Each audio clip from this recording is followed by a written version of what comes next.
Please. Hello everyone, and welcome to the webinar Methods in Action, Tackling the Truth, with researchers Luke Sloan and Joshua Tucker. My name is Michael Todd, and I'm the Community Manager of Sage Publishing's Method Space, the convening place for the social and behavioral science research methods community. I hope you'll visit Method Space in the near future, as we're unveiling a completely revamped site later this month. Next slide, please. Let me begin by introducing you to our speakers. Luke Sloan is a senior lecturer in quantitative methods and deputy director of the Social Science Lab at the School of Social Sciences, Cardiff University, UK. Luke has worked on a range of projects investigating the use of Twitter data for understanding social phenomena covering topics such as election prediction, tracking misinformation propagation during food scares, and crime sensing. His research focuses on the development of demographic proxies for Twitter data to further understand who uses the platform and increase the utility of such data for the social sciences. He sits as an expert member on the Social Media Analytics Review and Information Group, which brings together academics and government agencies, and he works closely with the Office for National Statistics and Food Standards Authority. Luke is co-editor of the SAGE Handbook of Social Media Research Methods, due for publication in 2016. Joshua Tucker is a professor of politics and Russian and Slavic studies at New York University with an affiliate appointment at NYU Abu Dhabi. He is the co-principal investigator of the NYU Social Media and Political Participation Laboratory, which had its research featured in last month's special report on technology and politics at The Economist. In 2006, the American Political Science Association awarded him its Emerging Scholar Award for the top scholar in the field of elections, public opinion, and voting behavior within 10 years of the doctorate. Professor Tucker is also one of the co-authors of The Monkey Cage, a political science and policy blog published at the Washington Post. This one-hour webinar will be recorded and archived for future viewing. We will be sending out a link to view it and access to the slides to all registrants in the coming weeks. Next slide, please. If you have any problems with audio or viewing mode during the webinar, please use the Q&A box at the right of your screen, and one of our helpful team members will get back to you ASAP. At the end of the webinar, we'll have some time for Q&A from attendees, so please also use the Q&A box to ask any questions of the speaker throughout the webinar. Please also take note of the webinar hashtag #MethodSpace, METHODSPACE. Feel free to ask questions or leave comments there. And without further ado, I'll pass it over to Joshua Tucker.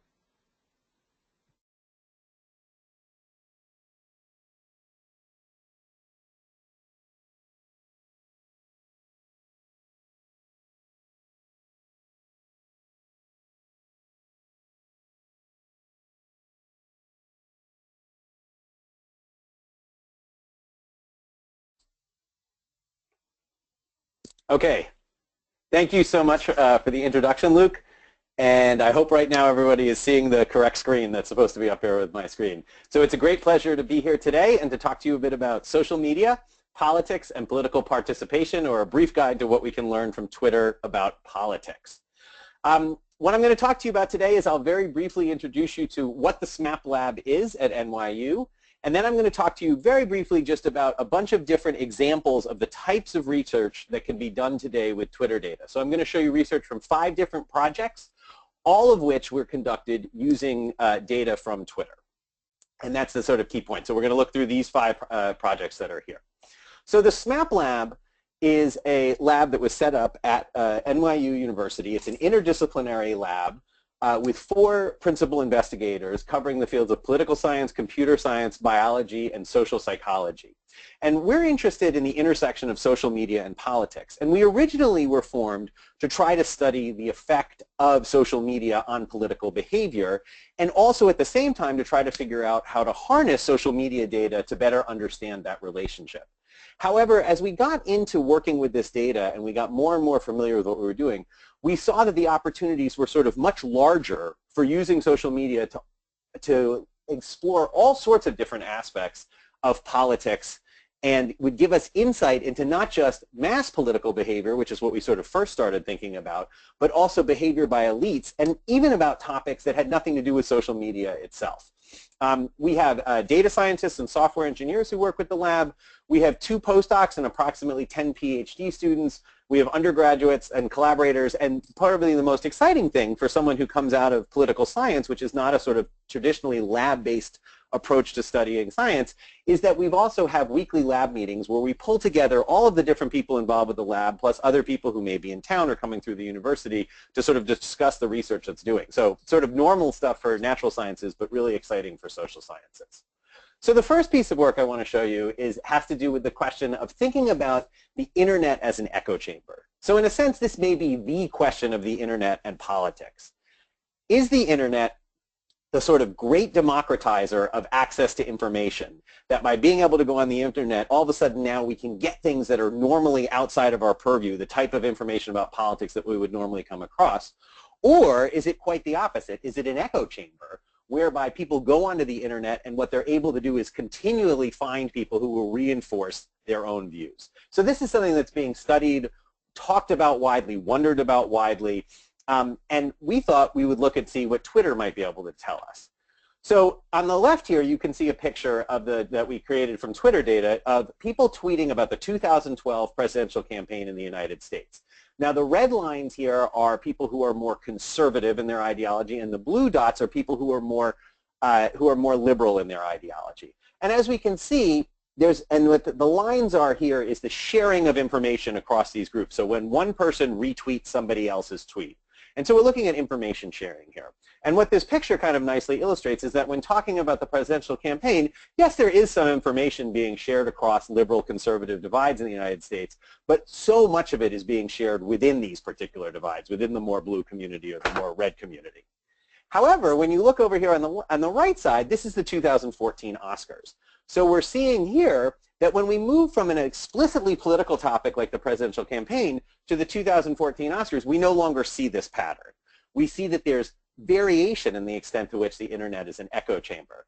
As a side note, this is actually kind of a nice overlap between political science and natural science and physics, because if you look at the dot here in the middle, this was actually Ellen DeGeneres. So we have our first example of a black hole in political science where there was so much retweeting of her tweet that we can't even estimate what was going on there.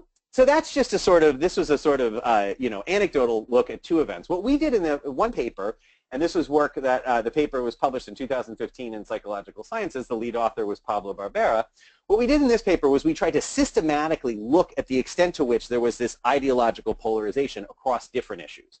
And what we found was that as we moved, if you look at the bottom of your screen, from your more explicitly political issues, like the 2012 election or the shutdown of the government, to much less political issues like the Oscars or the Winter Olympics, we saw correspondingly less polarization in this kind of retweeting and sharing of information.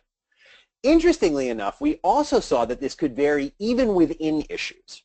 So for example, when we look at the tragedy that took place in Newtown, which was this massacre in an elementary school, what you see is that originally there are low levels of polarization in the first 10 days of the event.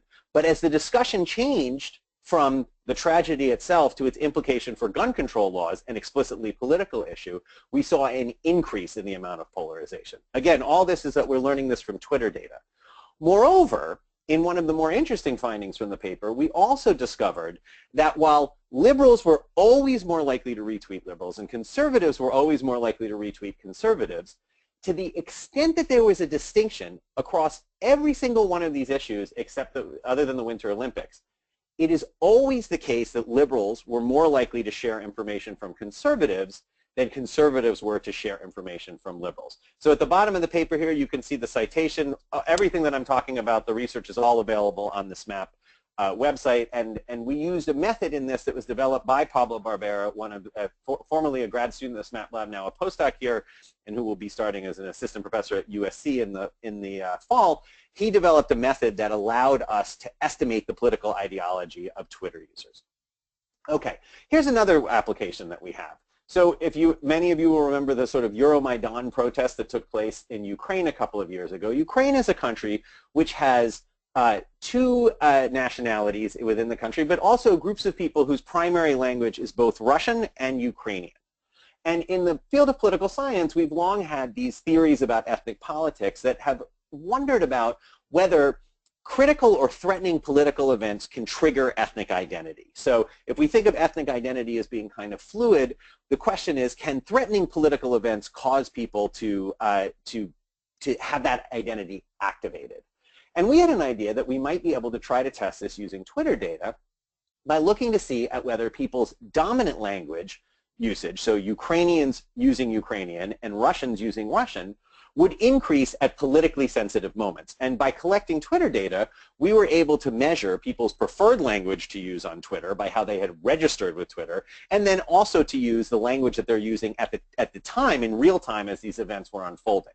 So we decided we would look at 5 events over the period of 2013-14 from Twitter data, and to see if we saw an increase in this dominant language usage when these events happened. So, this slide here shows on the red lines are the 5 events that we were looking at. And these are Russian users, people who preferred to use Russian. And on the y-axis, we have the proportion of tweets that we saw every day among Russian preferring users in Russian. And what we found immediately was that while there was some slight incidence that these particular moments were having an effect, as you look here just at the raw data, the overall dominant effect is that after Yanukovych fled Ukraine and you had the new government coming to power in Ukraine and the Russians annexed Crimea and had the original movement into Crimea, that's when we saw the dramatic change in Russian language users using more Russian.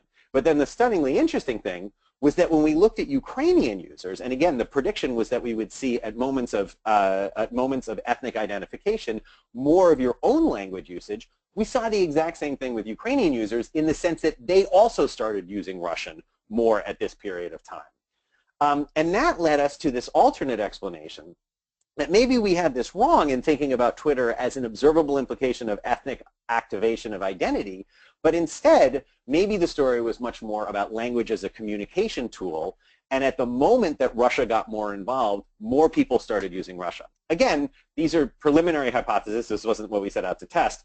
Our next step will be to look at this at the individual analysis. And this research was recently just published in the Journal of Comparative Economics, and Megan Metzger, one of the PhD students in the lab, was the lead author on this research. So another interesting project that we've been working on under the leadership of another PhD student in our lab, Alexander Siegel, has been looking at the link between whether or not people in Egypt who are in more diverse networks of people on Twitter are more likely to have more pro-tolerance tweets when they talk about issues related to tolerance, and this is in Egypt. And what we did is that she identified key elites in Egypt who were Islamist elites. She identified key elites who were secular elites. And the prediction was not that being follower of secular or Islamist would make you more tolerant, but if you followed both of them, that would be able to make you more tolerant. That would be associated, at least, with more tolerant tweets. And what she found was that was indeed the case. And we were able to take a sample of Egyptian Twitter users, look at their particular follower patterns. Were they following exclusively, primarily Islamists, primarily secular elites, or both? And then we were actually able to do the same pattern for their friends, not just elites. We could see, did their friends follow Islamists, secularists, or both? And what we found, and then we could go look at the content of their own tweets and code them in terms of how tolerant they were, and we found support for this idea that it was associated, these more diverse networks on Twitter were being diverse on Twitter were associated with more tolerant tweets by the people in our sample. So that's another example. Here's another example of a paper that we've been working on. This is under the leadership of Kevin Munger, who's another PhD student in our lab. And he was interested in the question of how elites use social media during political crisis. And one hypothesis that we had was that, and that we were interested in testing, was to see whether during periods of political crisis, regime elites might want to diffuse attention away from the subject of the protest, but that the opposition who was managing these protests would want to focus attention in on these protests. Okay, so that was the hypothesis that we wanted to test. And how would you go about testing this before an era of social media? Well, using social media, what we were able to do was we collected every tweet by every member, and in this case we were doing this in Venezuela, every member of the Venezuelan parliament during this particular period of political protest. And we looked at the tweets before the protest, during the protest, and after the protest. And we used a method, called topic modeling, which allowed us to look at all the tweets and break those tweets down into tweets on particular topics. And then we were able to look at every given day over the course of the protests, how much the tweets of the opposition and how much the tweets of the regime were focused in on either larger number of topics or smaller number of topics. So we could use the Twitter data to test this question of how focused opposition and regime members of parliaments were in their communications during the crisis. And here's what we found. There's a lot of information compared on this chart, but on the y-axis what we did was we used something called the Shannon entropy measure to measure how diffuse they were across all of these different topics, and we had gotten what topics they were talking about from the topic modeling.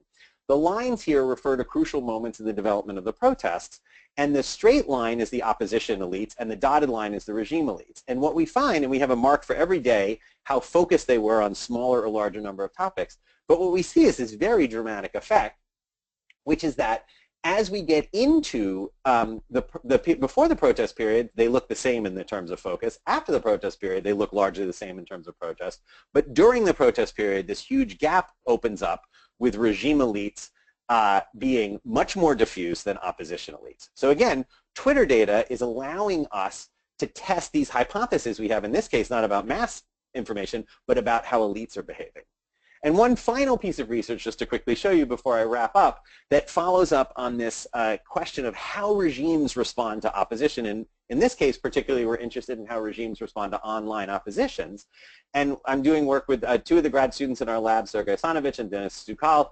And we've been working on trying to think about, first of all, an overall framework for how you can respond to online opposition. So the framework has sort of three components. One is to think about offline responses, so using things like adopting laws and legal infrastructure or utilizing force against online opposition, but in an offline framework.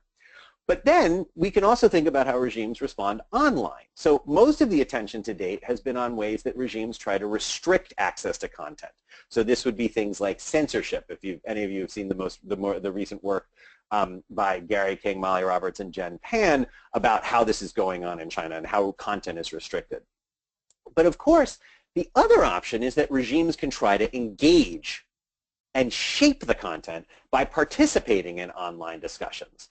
So with that in mind and trying to track how this was happening, we've started developing methods in our lab to try to find bots, and we've been looking in particular in the Russian Twitter sphere, to find bots and see if we can find these automated computer programs that could be being used by regimes to try to shape the conversation on Twitter. So we went and looked at the existing literature on bot detection from non-political context. We tried to modify this a little bit to think about politics, and we came up with sort of 4 detection tools. One was to look at the entropy, how often machines were producing, how often Twitter accounts were producing content. We looked at followers and friends ratio, how many people you were following, how many friends you had. We looked at accounts with no friends, and we looked at accounts that were producing identical content over and over again, or identical content to other accounts. We had a whole collection of Russian data. We used these methods to identify candidates for bots. We used expert verification to sort of refine these bots, and then we went ahead and classified the bots by sentiment. And our later stages in this project, which I'm not going to show you anything about this now, is going to involve using machine learning to look across the entire data set to see how prevalent these bots are and to be able to test hypotheses about their use. But let me just show you very quickly a couple of sets of findings from this. So the first is, our methods proved extremely precise in being able to find bots. That most of the accounts that we were identifying from these particular methods, especially from the repeating tweets, the low ratio, and the no friends, were indeed finding things that we were classifying as bots. And so within our initial plan, we were able to find a lot of bots in this sort of Russian political Twitter sphere. But then the super interesting thing that we found, remember, we were going to look for how the regime was using bots to try to shape opinion. In this first attempt, and later on we found different types of patterns, but in our first attempt we discovered that the bot sphere in the discussion of Russian politics is actually much richer than we thought it was originally. And in fact, we found more anti-Kremlin bots than we did pro-Kremlin bots. And moreover, we found that these political bots were not the particularly primitive bots, the ones that just put the same information out over and over and over again. So the key points here, just to wrap it up now, is to say that we're interested in the SMAP Lab at social media because we're interested in how social media usage affects politics. It's a phenomenon that in itself we want to be able to understand. We'd like to know what explains social media usage, and we want to know what social media usage can help us explain. But we've also discovered along the way that social media is this incredible source of data for studying politics. And we can use it to test all sorts of hypotheses. And the point that I want to just close with is to remind you that everything I've shown you here is from publicly available data that we've collected from Twitter, that Twitter's made available for people to look at and to analyze. And you can think about how many of these research projects that I've just talked about would have even been possible in a sort of pre-big data, pre-social media, pre-Texas data era. The tools that we've used to do this, we make them all available on open source. So these slides will be posted, but these are links to where you can go to get, we have an R library that's been developed by Pablo Barbera, who I mentioned previously, that allows you to start streaming the data yourself fairly easily if you're familiar with R and provide analysis of it. We also have Python toolkits that have been developed by the SMAP Lab, all of which is available at our website. There are more tools available through a companion organization we've set up called SMAP Global, which harnesses tools from lots of other scholars, and lots more of our research is available at the SMAP Lab website at wp.nyu.edu/SMAP. The final thing I just want to say is this kind of research involves a lot of people, so it does take a village to do this kind of research, and so I want to be thankful that these are people who are involved in the lab, students, faculty, postdocs, and research associates. So thank you very much for your time, and I'm looking forward to your questions later.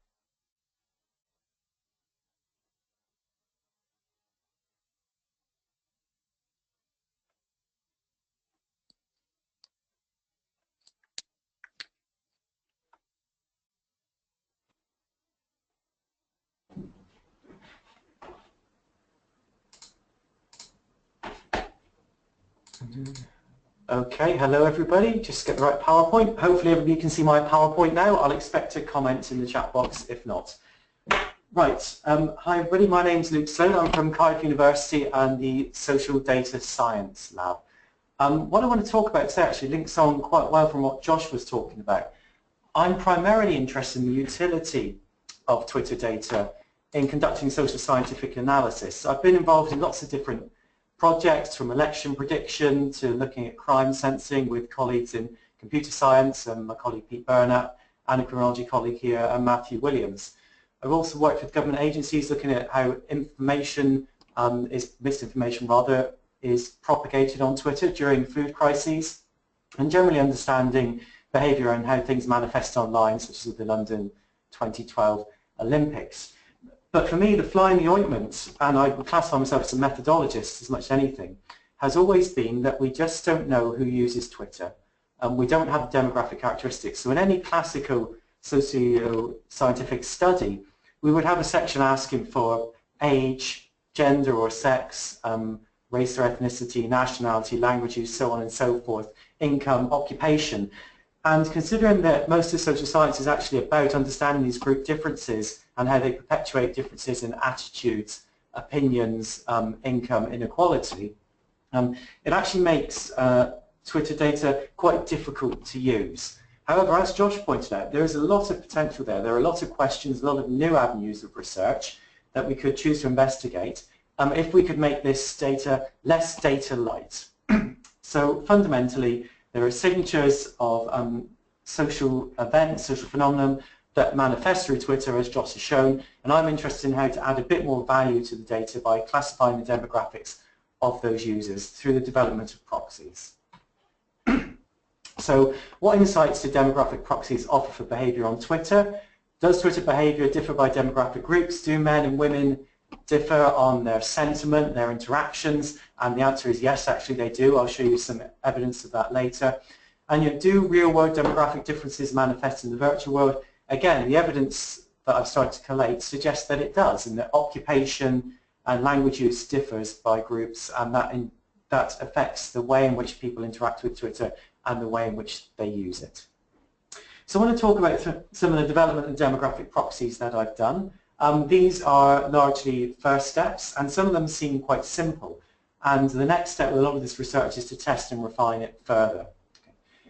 But very simply, to find the gender of Twitter users, I try and identify a first name within the Twitter profile. So within each Twitter account, users can submit a profile, and we link that up against a database of 40,000 names, of which the sex is known as either male, female, or unisex. And then we try and identify whether the user is likely to be male or female based on the presence of a first name. Now, this is not foolproof, and there's no doubt that people engage in gender play, identity play online. That's part of the joys of having a virtual identity. However, for UK users, those who could identify as being in the UK, when we looked at the male-female split, we found 48.8% male and 51.2% female. And that is exactly the male-female split as identified in the 2011 census. So this might be coincidence, but to one decimal place, we have exactly the male-female divide on Twitter as we do on the UK population at large. And that would suggest to me perhaps that regardless of behaviour, actual take-up and engagement of Twitter is not predominantly a male or a female thing. Now, there is a risk, of course, that we're not identifying male-females correctly by their name. And what I want to show you now is a graph which indicates that we are picking up something real, that this identification method is picking up a real difference. What I have here is a line chart showing sentiment, positive sentiment at the top and negative sentiment at the bottom. And apologies for the gender stereotype, but it does make it easier to read. The blue line recommends changes in sentiment for male users as identified, and the pink line represents changes for female users as identified. Now, this is actually a minute-by-minute analysis taken during Super Saturday, which was the day in the London Olympics when Team GB won 3 gold medals. Now, what you can see are 3 peaks in female sentiment, and these directly correspond to real-world events. So this is telling me 2 things. This is telling me that the data is manifesting on Twitter is an instant reaction to real-world events. So there is a link between offline social phenomenon and the online manifestation. It also tells me, and I'll just go back so you can see this, that the use of positive sentiment is much higher for female tweeters than for male tweeters. Now, if we were not picking up truly male and female tweeters, we would expect this data to be random. The fact that we are picking up these differences suggests that we are, probably with a few errors in, but generally we are picking up something real. Okay. Now, the other really interesting thing, and the thing that really means Twitter data can add value to existing social research, is the ability to locate people within an existing geography. So there are lots of levels of geography you can get, from the mundane to the city to the really detailed geotagging. And approximately 0.85% of tweets have geotagging switched on. So that means when someone makes a tweet, their exact latitude and longitude coordinates to the meter are recorded. This is incredibly valuable data for social science. It allows us to locate someone within an existing geography when they make the tweet, and then we can link that to information about the socio-economic status of that area, whether it's rich or poor, whether there's high crime, and relevant health statistics. So if someone is saying a tweet about feeling insecure and we can geotag them within an area, it's interesting to see whether that area has a high crime rate or not. So that, for me, is an example of where the data can augment existing social research. I would by no means suggest that Twitter is a replacement. It allows us to ask extra questions that we wouldn't normally. Excuse me, my slides are dipping on for no reason. But it adds value and it allows us to add an extra dimension. And what we can see here, excuse me, is a rough distribution, the sorts of, this is basically a plot of geotag tweets. And the interesting thing, excuse me, I'm just going to try resetting my screen because for some reason my slides are progressing despite my judgment. Here we go.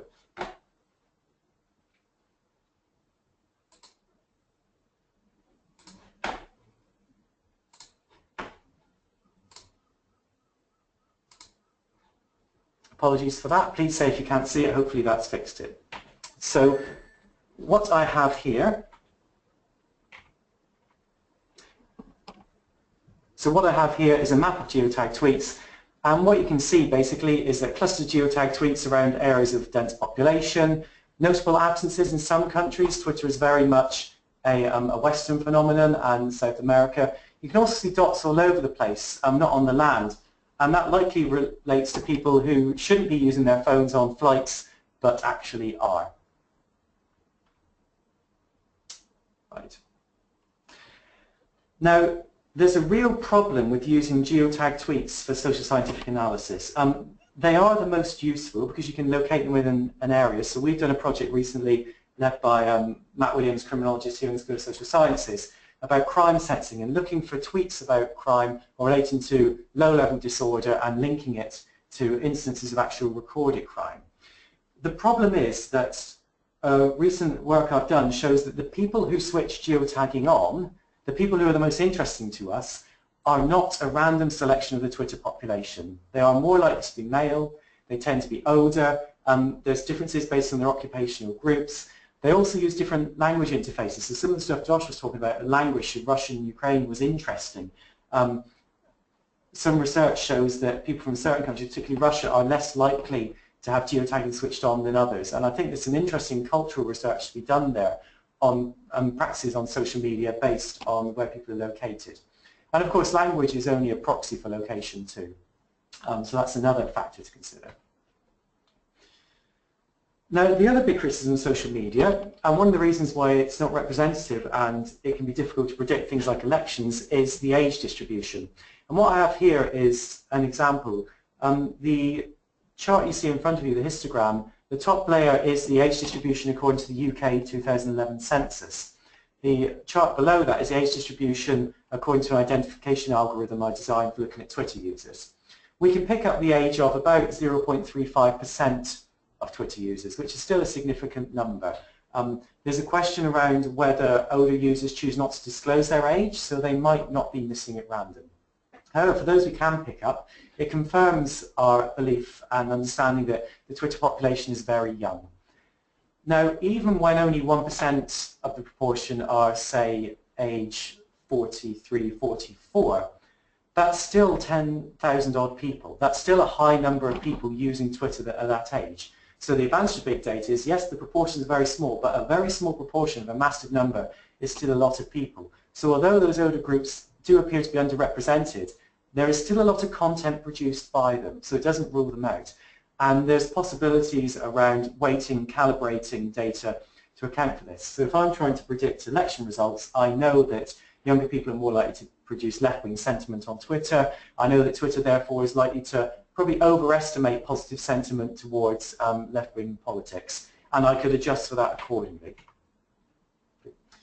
The final thing I want to mention quickly is about occupation and age. So we can identify the occupation of about 8.1% of Twitter users, and we simply look for occupational terms within the description field, the profile description.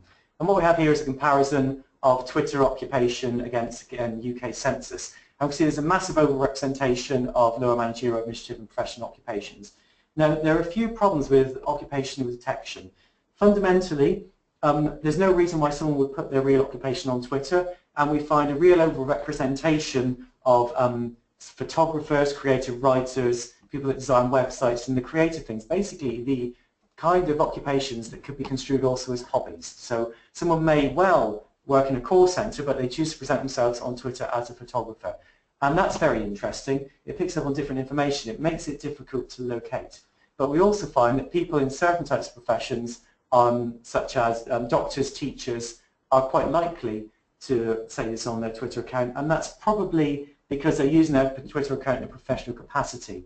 And one thing that we haven't had a chance to do yet is look in any detail at typologies of users for personal reasons, for professional accounts, and then partaking in organization accounts. And of course, as Josh said towards the end of this presentation, there's the issue of bot identification, which is something, a bit of the elephant in the room, but it does need some close attention soon. And I think that's 15 minutes. I'm really happy to hear what questions you have. Thank you very much. Wow, thank you very much, Luke and Joshua, for those informative presentations. Now we're going to spend some time addressing some of the questions from me and from the audience from those presentations. To the audience, please continue to send those questions in via the question box on the right side of your screen or on Twitter using hashtag MethodSpace, METHODSPACE. If we can't get to your questions by the end of this hour, by the way, our speakers have agreed to address them in follow-up blog posts on the methodspace.com website. I'm going to ask a first question about a very specific thing that I want to direct to Josh, and that's something that came up during your talk about the Russian-Ukrainian language thing. I just want to take care of this right away. Do perhaps people just feel that Russian was the safer choice in picking that language, in choosing between Ukrainian and that, as opposed to any other thing? Did you look at that? Okay, so we don't know. That's the point. I mean, the interesting thing about what I was trying to illustrate with that particular presentation was that Twitter opens up availability to us to be able to test hypotheses we wouldn't have been able to test previously. Now, there are limits to the kinds of things that we can do, and understanding why people did stuff is something we're not going to be able to do just from looking at these big aggregate level patterns in this regard. So what we have to do from this sort of perspective is to think about, okay, if we think the theory is X, what's the observable implication that we might be able to get out of the Twitter data? So in this particular case, sure, the data that I've showed you, we can ex post fit explanations that kind of look like they make sense to them. And if we think at that particular point that people thought it was safer to use Russian, my own personal opinion on that, saying that I have, there's nothing in the data that speaks to that one way or another, is that a lot of the tweets that we're collecting tweets here from Ukraine, and in parts of Ukraine, I don't think there was, most of Ukraine, I don't think there was any concern that it was no longer safe to use Ukrainian at all when talking on Twitter. So that seems less likely to me. But just to be totally clear, the explanation that I was throwing out there, that what we were seeing was a switch to a language that might allow more communication, in a sense, if you're trying to now engage people who are from Russia online, or that more people are paying attention to this because of interest in Russia, because of more people are interested in what's going on in Russia as well, again, that was an ex post speculation at that point. We started with a hypothesis, which we thought we could have tested with that data. We found that the data didn't really support that hypothesis.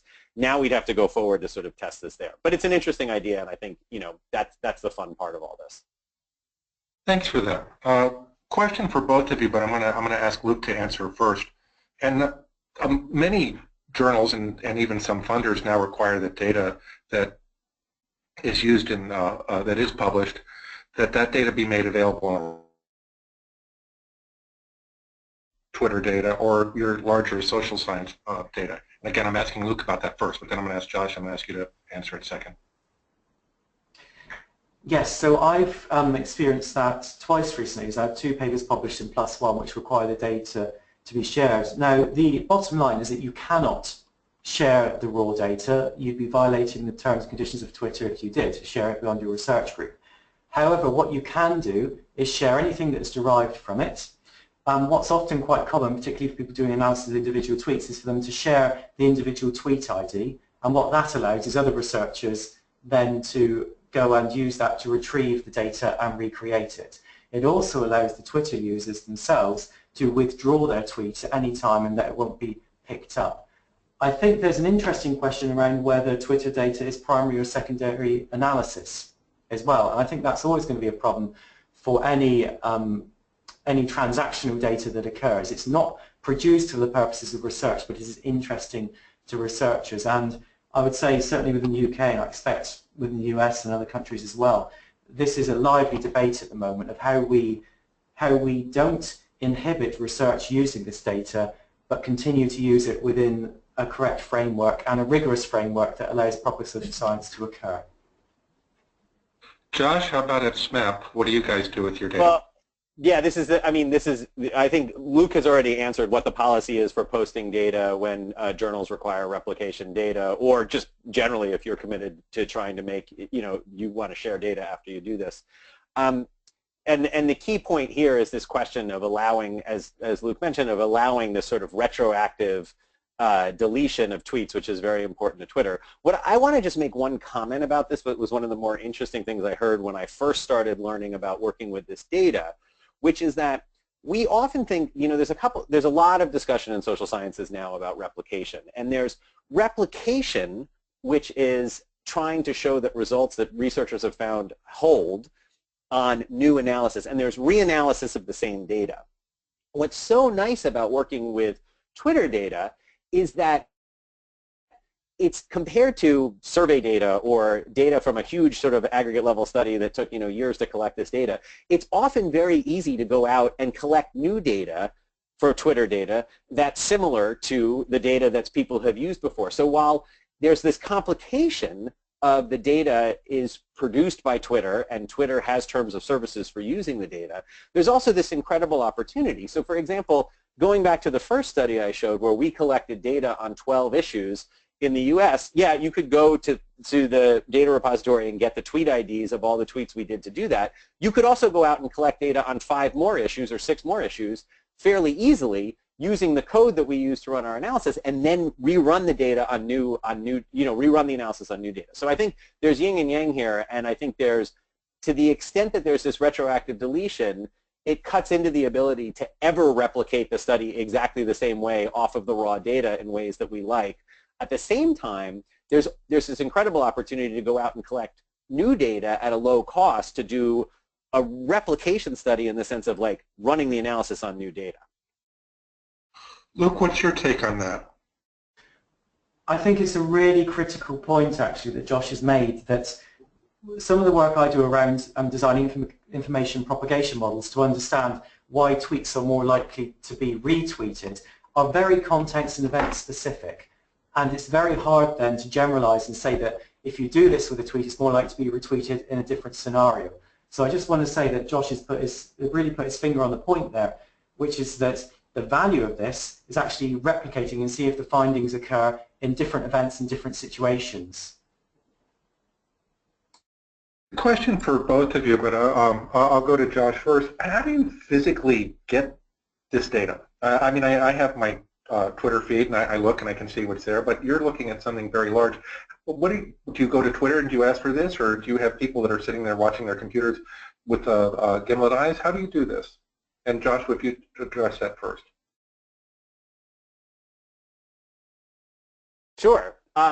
So that's what's incredible about this, is that Twitter, nothing that I showed anybody today involves any arrangement with Twitter, the company, to provide data to us, nor actually does it involve purchasing data from Twitter, which is something that can be done through what's known as GNIP, which is this Twitter data provider service.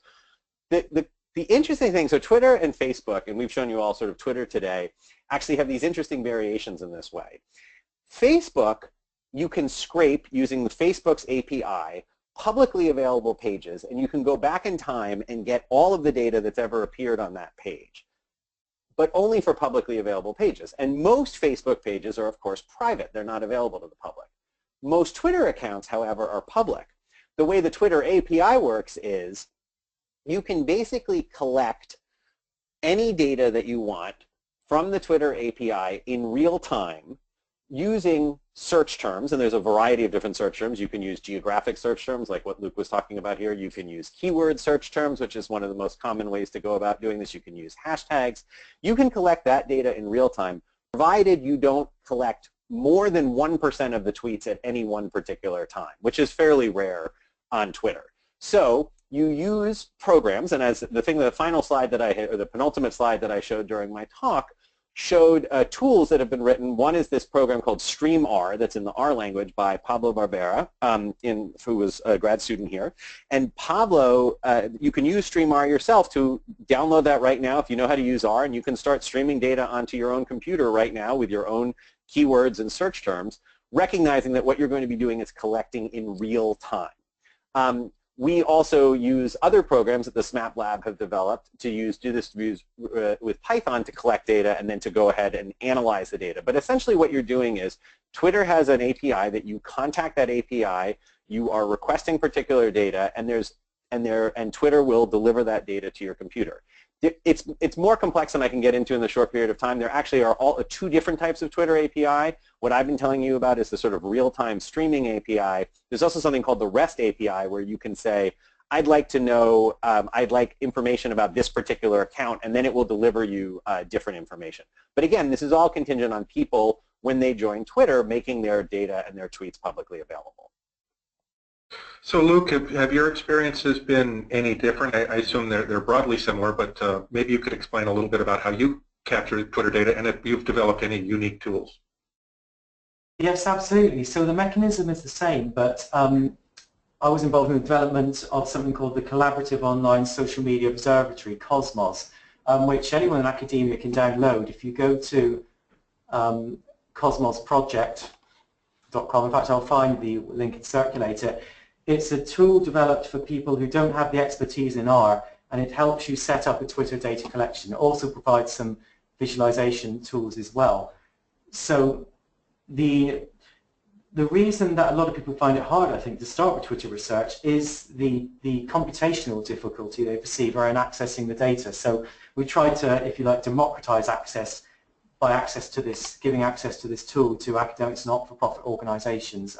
I'll be happy to circulate the link if anybody wants to request a download and have a play. So I appreciate you use the E word. It makes it easy. But I'm wondering, and it's a question for both of you, but I'll start this time with Luke. It's like, what are some of the issues that arise when you're trying to gather data with Twitter? Because I'm sure, although it sounds easy, nothing's ever as easy as it looks.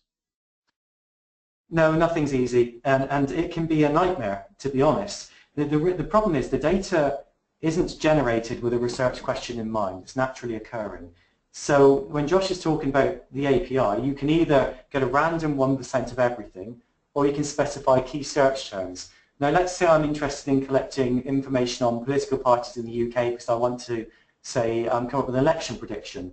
Well, I need to have key terms that captures all the discussion, all the talking around those political parties. So things such as, I might have the word green in there to pick up reference to the Green Party. However, the word green occurs 99.9% of the time not in the context of the Green Party. So what you have is you cast your net very wide, you're getting a lot of data, and there is a lot of post-processing, a lot of data which is irrelevant, which is false positives, which you then have to sort. And that can take a very long time. Josh, what sort of issues are you seeing? I mean, there's definitely tons and tons of issues on this. I mean, one thing just to consider is that these data sources get very big very quickly, right? So one of the biggest questions in sort of thinking about collecting this kind of data is what you're going to do with the data once you get the data. And very quickly, you know, it's one thing to say, okay, I'm going to collect data from 5 politicians and I'm going to read all of their tweets and sort of qualitatively assess what's going on here. But once you start to get into this question of much, much larger data sets, you're going to soon hit the point where you are unable to sort of read everything that you've got. And so you get into all these kind of methods where you have to think about how are you going to count what you have. And then you get into topics which are what are the things that you can count easily and what are the things that require much more sophisticated forms of machine learning to be able to work with. And I think a couple things are worth stating here. One is there is a tendency, it can become very tempting to focus your research in on things that are easy to count.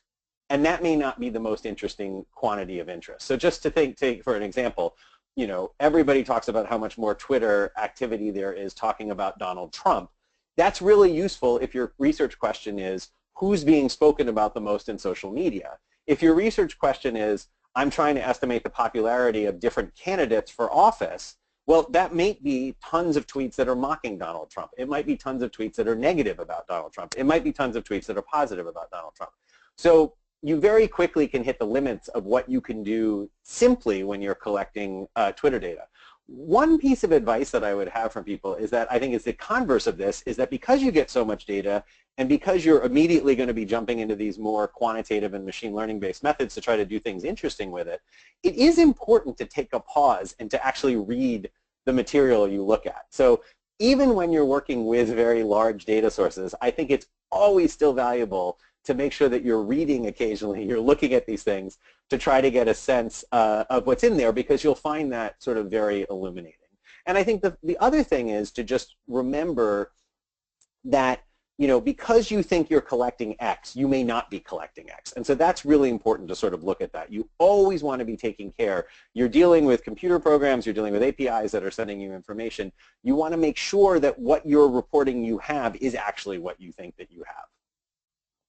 Josh, you brought up Donald Trump, the king of the retweets. I've got a question from the audience about that. It's like, are you able to analyze the context of retweets? And this is from the audience. So they're asking, can you tell if the sharer is pro-con the information being shared in the text that they put alongside the retweet? Again, so let's talk about the things that we can do that, that are simple. The simplest thing we can do is we can see retweets. So we haven't gotten much into the technicality of what happens when you download the data, but just to very briefly say, you know, you started off by asking the question of, you know, are you just sitting around looking at your computer and seeing what scrolls through your Twitter feed? What you see on your Twitter feed is a fraction of the data that we get when we query the API at Twitter. So for example, when Luke was talking before, he mentioned the bio field. That people, as a way to figure out what sort of professions people were involved in. So anytime you download a tweet, you get the text of that tweet, but you also get lots of other metadata about that tweet, some of which, by the way, is what that person who sent the tweet has put in their bio field, which is how Luke's was talking about how we're able to access that data. One of the other things that you get automatically from Twitter is whether the tweet is actually an original tweet or it's a retweet or not. So the research that I showed you with the 120 million or 150 million tweets across 12 different issue areas, right, we were interested there in who was retweeting whom. That was our measure of sharing of information. So that was all based on retweets. The question of when somebody retweets someone, are they being positive or negative about the retweet, is a much more complex question. And then you get into this issue of sentiment. And this is one of the biggest questions as we get into big data, which is how can you tell if something has what it means? Is it positive or negative? I showed you before accounts that we sort of coded as pro-Kremlin or anti-Kremlin or pro-Ukraine. Well, how did we do that? We actually just looked at the accounts. It was only 100 accounts or it was 500 accounts. We looked at the accounts. We made our own assessment. But how do you do that when you have 500,000 tweets, 1 million tweets, 2 million tweets? And this is one of the real frontiers of research here. And with retweeting, I think it's building on this larger level of research of how can we begin to talk about the sentiment here. And I think that's a great subject moving forward, which is to begin to take retweets, which right now we sort of generally assume are endorsements, and begin to say, well, what can we look at that might tell us whether retweets are not endorsements? And there may be lots of clues in there. Some of it may be text. Some of it may be things like emojis. All right, so pass it over to Luke. Luke, you want to continue? Actually, I think Josh has put his finger on it. Actually, I haven't got much to say. I would say, well, actually that's not entirely true. I will say that having had conversation with linguists here at Cardiff, they're appalled at the idea that we would use sentiment to mean anything at all, really, in 140 characters. We've tried in the past to associate positive sentiment with vote intention, because that's the best we can do. But there are more sophisticated tools, things like WordNet, which looks at latent concepts and things emerging. And there's been a lot of interesting work around vocabulary frequency, use of particular terms, particular psychological affective states based on gender. So sentiment is easy to do, and the tools exist, so that's why a lot of people do it. There is more sophisticated work going on, and that will emerge and develop a lot more over the coming years. You bring up the idea of 140 characters, which is sort of the elephant in the room in dealing with Twitter. The question I have for both of you, and I'm going to start with Luke first, is how does Twitter differ, and we've talked about this a little bit, but how does Twitter differ from other social media platforms, especially the emerging ones, and what sort of work are you doing with that? And again, I'm going to ask that of Luke first. Okay, so fundamentally, because Twitter have the 1% free API, it's the one everyone goes for because the data is easy to access. Facebook data is more locked down. There is some interesting work to be done around platforms such as Instagram and the use of tags, Foursquare and geospatial check-ins as well. I think the Twitter data is interesting particularly because it's networked. We can look at the relationship between retweets and mentions and follows and how information propagates. I think when you start moving on to, say, Facebook data, there's a whole list of things. There's a much wider array of things that you could look at. So the data is probably richer. You're more likely to have accurate demographic information. But the scale of the data and the scale of interactions that they have can sometimes make it difficult to figure out what you need to answer your research question. You would have to have a lot of understanding of the interrelationships and the way Facebook data works to even pull out the meaning from the noise. So Yeah, Josh, go. Yeah, I think, again, Luke and I are agreeing on a lot here. But I think he's I think the one point I want to really emphasize in what he said, and then I'll use it to launch the second point, is that there is an awful lot of research using Twitter, and there's a lot of good reasons for why that research is using Twitter, and there's a lot of really neat things that you can do with Twitter, and hopefully we've illustrated a lot of that to you today. But part of it is because Twitter has made it easy to get a hold of that data. I mean, relatively easy. There's some technical startup costs, but in general, it's easy to get a hold of that data. And I think what that raises an issue that is not peculiar to Twitter. It's not peculiar to social media, and it's really a feature of the sort of new large-scale data analysis that is prevalent in the social sciences and in all sorts of fields all over here, but it's particular for social scientists, which is that we are now going to be doing a lot of analysis on really rich data sets that open up really exciting research questions for us.